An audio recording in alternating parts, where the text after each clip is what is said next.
तुम्हारे नाश के लिए बाण संधान हो चुका है। होश में इसे तुम प्यार मत समझना। संतों से सुना जाता है उनके अनुभव की बातें, इसे प्यार मत समझना, इसे वार समझना। पहला वार का चैलेंज हो चुका है। होश में तो हो जाओ, नहीं तो ऐसे नार की गति में गिरा दिए जाओगे जहां से खड़े होना मुश्किल है। मेरी बात, मेरी प्रार्थना समझ लीजिए आप। पूरा का पूरा जीवन हो जाता है, हाथ कुछ नहीं लगने देती है। प्रचंड माया भगवान की है। आप क्या समझते हो आपको मुस्कुरा करके कोई प्यार करना चाहता है? नहीं, मुस्कुरा कर आपका सर्वनाश का पहला बाण संधान किया जा रहा है। अगर नेत्र नीचे करके और तुमने भाव चढ़ा ली तो बच गए, और अगर फिर दोबारा मुस्कुरा के देखा तो फंस गए। ये माया भगवती ऐसी प्रचंड है, बहुत प्रचंड है। अतिशय प्रबल देव तो माया, टूटे राम करो जब दया। नाथ आप जब दया करते हो, नाथ जीव तो माया मोहा, सो निस्तरी तुम्हारी छोहा। आपके दुलार से मुक्त हो सकता है। तो प्रभु का दुलार पाने के लिए जो संत वचन है, गुरुजनों के वचन है, उनको स्वीकार। भगवत प्राप्ति में कोई बाधा नहीं, यही बाधा है शरीर, राग और प्रधान काम। धन तो एक निमित्त मात्र है, क्योंकि धन से भोग मिलता है, बस भोगों से शरीर पुष्ट होता है, शरीर से हम भोग भोगते हैं। प्रधानता तो शरीर राग है। रे मन कबहू जाई जिनी, भूली विषय बन रंग। मन मत ठग मारत तहां, लिए बहुत ठग संग। ऐ मन, इस संसार के अधर्म मार्ग से भोगों में मत जा, क्योंकि वहां काम रूपी ठग बहुत से साथी लिए हुए खड़ा हुआ है, और वो ऐसा फंसा लेगा। ये ऐसे प्रश्न करता है कि बड़े बड़े उत्तर देने वाले को, जवाब देने वाले को भी लाजवाब कर देते हैं। आप अब उत्तर नहीं दे सकते, आपके पास अब जवाब नहीं है। दुनिया को उपदेश देने वाले इनके आगे घुटने टेक देते हैं, ऐसे शत्रु हैं। इसलिए जो हर समय नाम जप करता रहता है और विषयों की तरफ घृणास्पद बुद्धि रखता है, वही बच सकता है, अन्यथा नहीं। बिल्कुल सिद्धों का कार्य हंसी बोले बहु मान दे, साधकों का कार्य उदासीन अति रही गुसाई। उदासीन अति, हर समय मंत्राकार वृत्ति में। हाँ क्या है, वो सामने वाला बोलने के लिए हिम्मत रखे। तो जब मन को संसार के व्यक्तियों में, उनके मनों में, उनके चरित्रों में, उनके जीवन में स्पष्ट तब लगा कि संसार का स्वरूप क्या है। छलिया कपटी, केवल भगवत विमुख करने वाला, कुछ नहीं। हमारी बात बिल्कुल मान लो। छल के सिवा तुम्हारे हाथ में कुछ नहीं लगेगा, कपट के सिवा कुछ नहीं लगेगा, एक सच्चिदानंद प्रभु के सिवा कहीं नहीं। मनमत ठग मारत तहां, लिए बहुत ठग संग। इतनी विकारात्मक वृत्तियां छा जाएंगी कि भजन छूट जाएगा। भगवान दूसरी जगह नजर आएंगे कि अब वो बहुत दूर है। सामने वाले को रिझाने के लिए स्तुति वंदना भाटगिरी शुरू हो जाएगी। में अनुभव कराएगा कि हम तुम्हें क्या बोल रहे थे। चाहे जितने विद्वान हो, चाहे जितने ज्ञानी हो, चाहे जितने बलवान, एक साधारण जीव घुटने टेकवा देगा तुम्हें और अपने अधीन रखेगा। इसलिए माया से मुक्त होने के लिए साप से उदासीन रहो, साप से उदासीन रहो। एकमात्र मेरे तो गिरधर गोपाल, दूसरो न कोई। ये दिमाग में बैठा लो, प्रभु के सिवा कोई प्यार नहीं करता। सब घुटने टेकवाते हैं, हमारी बात को समझ लेना। सब गुलामी करवाते हैं, कोई मुक्त नहीं करवा सकता। मुक्त कराने वाले श्री हरि हैं। इसलिए रे मन कबहू जाए जिन, भूल विषय बन रंग। मन मत ठग मारत तहां, लिए बहुत। जो तुम्हारे आगे हाथ जोड़ रहे हैं, तुम्हें प्रणाम कर रहे हैं और आज तुम्हें भगवान कह रहे हैं, वही तुम्हारा उपहास करेंगे, वही तुम्हें नीचा दिखा देंगे। इसलिए ये अनुभव की सीख, अनुभव शब्द को समझो। जैसे भगवान शिव कह रहे हैं, उमा कहो मैं अनुभव अपना, सत हरि भजन जगत सब सपना। तो उन्हीं महापुरुषों के भगवत स्वरूपों के अनुभव के आधार पर कह रहा हूं। भगवान के सिवा तुम्हारा कोई नहीं है जो तुम्हारा हित करे।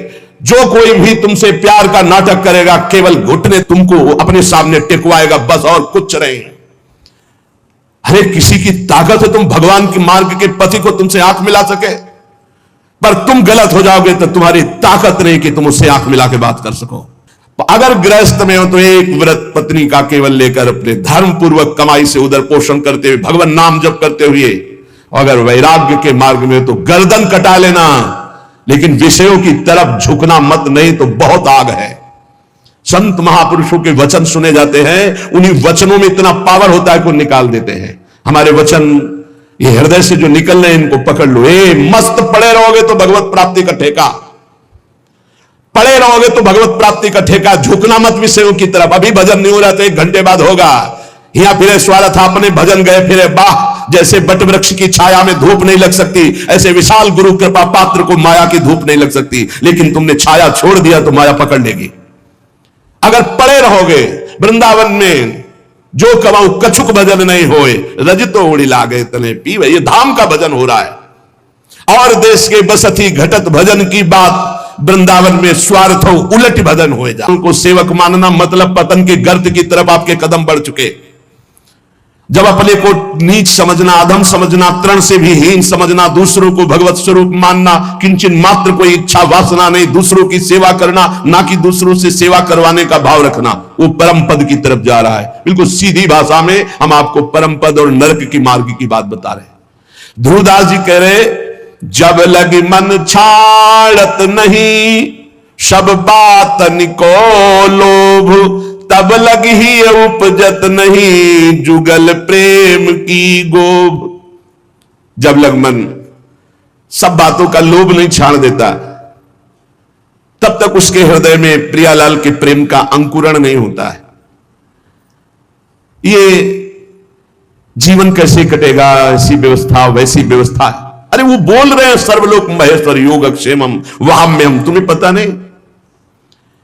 योगक्षेम का वहन करने के लिए जब तुम्हारे इष्ट देव कह रहे हैं, जिन्होंने अनंत ब्रह्मांडों का सृजन एक पलक झपकते कर दिया, तुम्हें विश्वास नहीं हो रहा। कोई धनी मानी पदाधिकारी कह दे, तुम्हें विश्वास हो जाएगा। भगवान गीता जी में कह रहे, तुम्हारा केवल कर्तव्य मेरा चिंतन करो, योगक्षेम का वहन तो मैं करूंगा।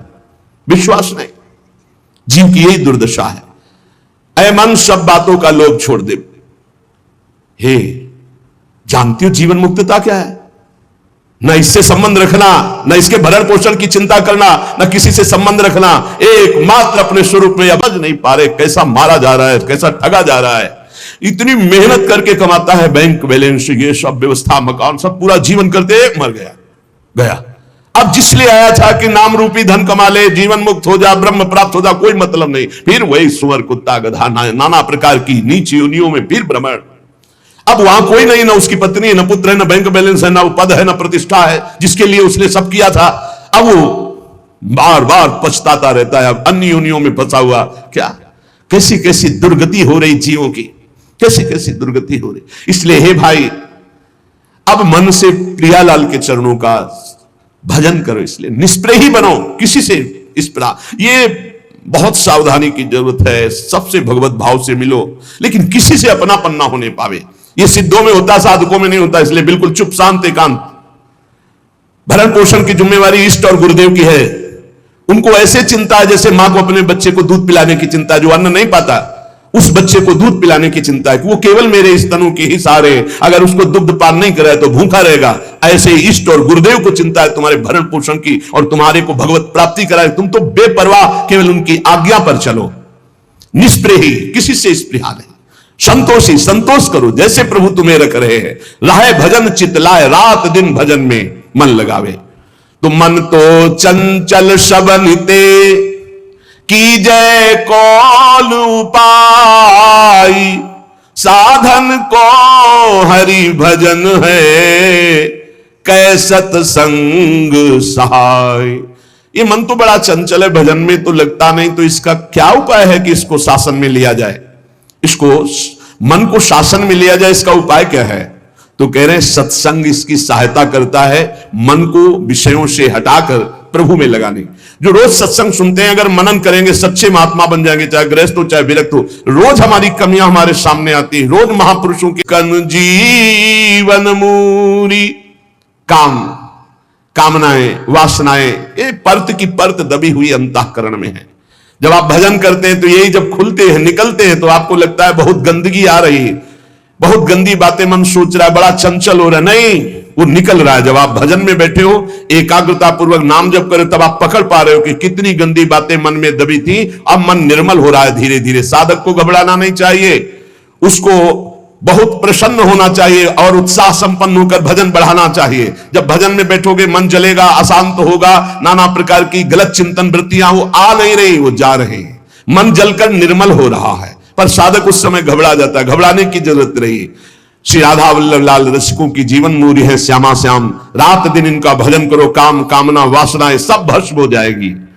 रस बल छूटे न जो विषय, सुख नहीं पावे कोई, तन छाणे मन गही रहे, दूनों दुख तहां होई। जो भजन में चित्त लगाते नहीं और अपने को त्यागी मानते हैं, मैं ये त्याग दिया, मैं ये त्याग दिया, मैं ये त्याग दिया, बोले काम बनेगा नहीं।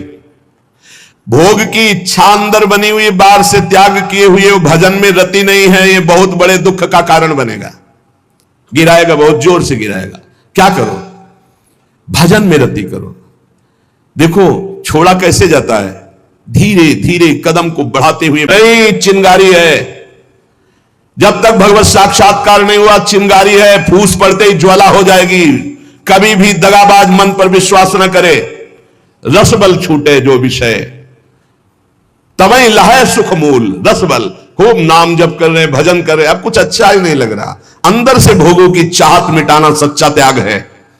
बाहर से भोगों का त्याग कर दिया, अंदर से भजन नहीं हो रहा तो कितने दिन टिक पाओगे? एक दिन मुंह भरा गिर जाओगे, पक्का लिख लो। और भजन बल से रसबल जब छूटेगा विषय, तो फिर जैसे कोई बमन नहीं खाना चाहता, ऐसे घृणा हो जाएगी भोगों से। ब्रह्मादिक के भोग सब, या मृत्युलोक या देवलोक की तो बात जाने दो, ब्रह्मादिक के भोग सब विषम लागत ताई, नारायण ब्रज चंद की लगन लगी है जाई।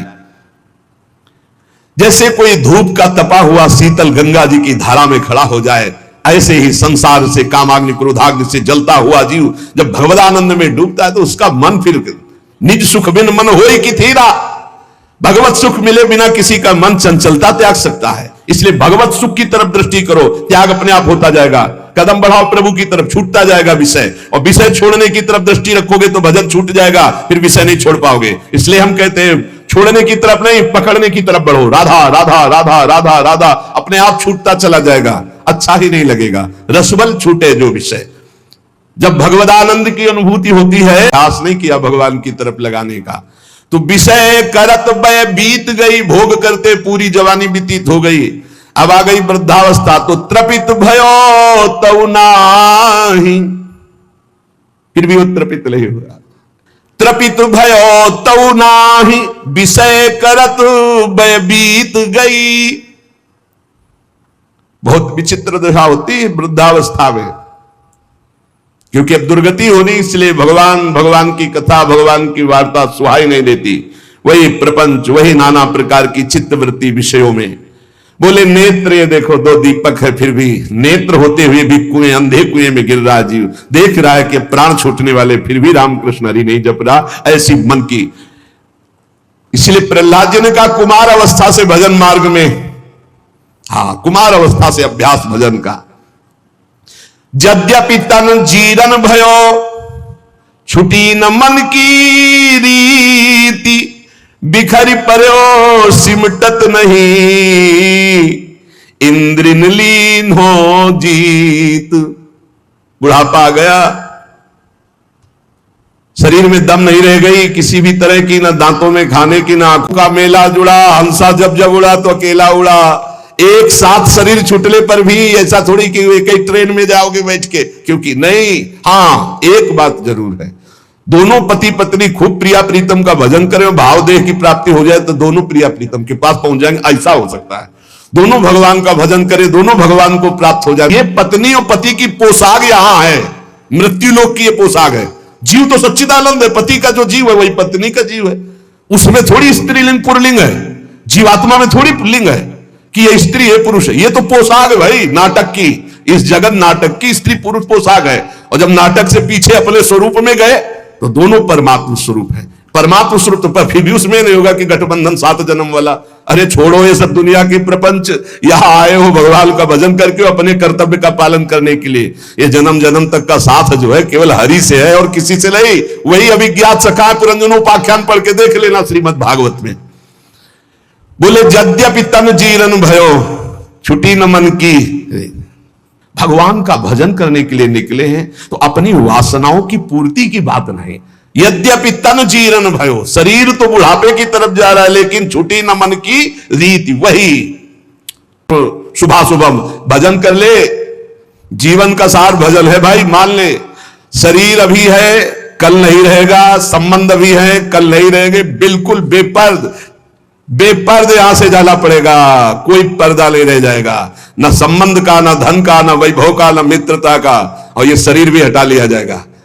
तुझे अकेले जाना है, इसलिए मन को, इंद्रियों को समझा बुझा के प्रभु के चरणों में। आवत नहीं कछु हाथ, मूरख पर्वत पाप को ले चलो अपने साथ। ये दूसरे की निंदा करने का मतलब है उसके जीवन भर के पापों को अपने माथे पे लादना। पर निंदा करना, पर निंदा सुनना दूसरे के पापों, ये अपने ही नहीं भोगे जा रहे हैं, काहे को दूसरे के लाद रहे हो। अगर तुम्हारी कोई निंदा करता है तो तुम मुस्कुराओ, तुम्हारे को जो दंड मिलने वाले हैं उनका नाश वो कर रहा है। लेकिन तुम किसी की निंदा मत करो, ना सुनो। अपनी प्रशंसा अपने मुंह से करना, दूसरे की निंदा सुनना बराबर है। अपनी प्रशंसा न करे, दूसरे की निंदा न सुने, और दूसरे की निंदा करने की तो बात ही नहीं भक्त के हृदय में आनी चाहिए। और भक्तन निंदा अति बुरी, भूली करो जिनको।